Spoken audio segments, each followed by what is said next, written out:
ওই টাইমে আল্লাহকে বলবে, হে আল্লাহ, তোমার নবীর কথা ছিল, তোমার ওয়াদা ছিল, যে নাকি সূরা মুলক তিলাওয়াত করে ঘুমাইবে ওই ব্যক্তিকে আপনি জাহান্নামে দিবেন না। আমি সূরা মুলক এই ব্যক্তি ডেইলি ঘুমাইবার আগে আমার তিলাওয়াত করতো, আমাকে পড়িয়া ঘুমাইতো। হে আল্লাহ, আজকে যদি এই ব্যক্তিকে জাহান্নামে দেওয়া লাগে তো হে আল্লাহ, আপনি আমাকে আপনার কোরআন থেকে বাহির করিয়া দেবেন। আর যদি আপনার কালাম সত্য হয়, আপনি আমাকে কোরআনে রাখতে চান, তবে আপনি এই মানুষকে জাহান্নাম থেকে মুক্তি দেন। আল্লাহ পাকে জানে আল্লাহর কালাম কোরআন থেকে বাহির হওয়ার সম্ভাবনা। সঙ্গে সঙ্গে আল্লাহ পাক রব্বুল ইজ্জতে এই সূরা মুলকের সিফারিশে জাহান্নামী ব্যক্তিকে জান্নাতে পৌঁছায় দিবে।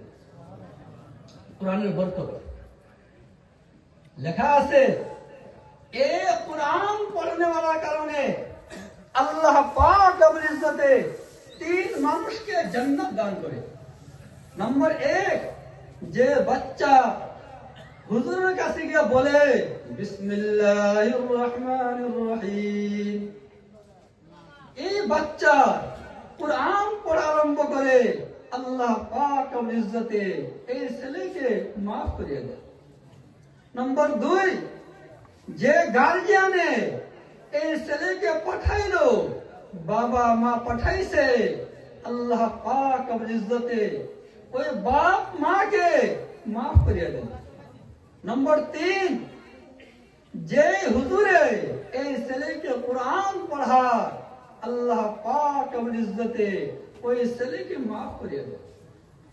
ছাত্র আমাদের দেখা হিসাবে এনাদের মূল্য কম, দামটা কম।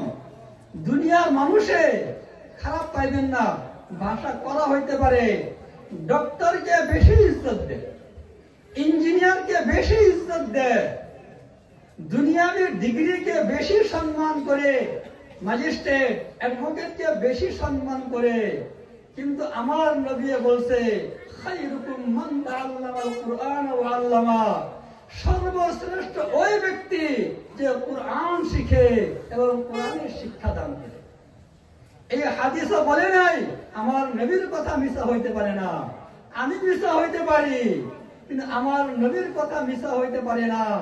আমার নবী বলে নাই সর্বশ্রেষ্ঠ ডক্টর, আমার নবী বলে নাই সর্বশ্রেষ্ঠ ইঞ্জিনিয়ার, এই কথা বলে নাই। কোরআন পড়নেওয়ালাকে সর্বশ্রেষ্ঠ বলা হয়েছে।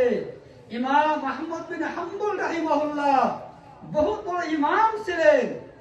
উনি 99 বার আল্লাহকে স্বপ্নে দেখলেন আর বললেন, হে আল্লাহ, কোন আমলের ধারা আপনার নিকটে যাওয়া সম্ভব, কোন আমলের ধারা আপনাকে পাওয়া সম্ভব।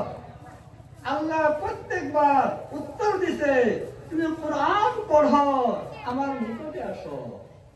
কোরআন পড়নেওয়ালা আল্লাহ নিকটে পৌঁছিতে পারে। কোরআন পড়নেওয়ালা আল্লাহর দরবারে বড় প্রিয়।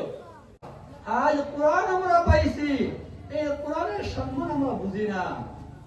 আর ঈসা আলাইহিস সালাম এক রাস্তা দিয়ে যাইতেছেন, যাওয়ার সময় একটা কবর পাইলেন। উনি নবী ছিলেন, উনি জানতে পাইলেন যে এই কবরের মাইয়িতে আযাব হইতেছে, শাস্তি হইতেছে। উনি আফসোস করিয়া চলিয়া গেলেন। কয়েকদিন পর আবার ঈসা আলাইহিস সালাম ওই কবরতে যাওয়া আরম্ভ করলেন। ওইখানে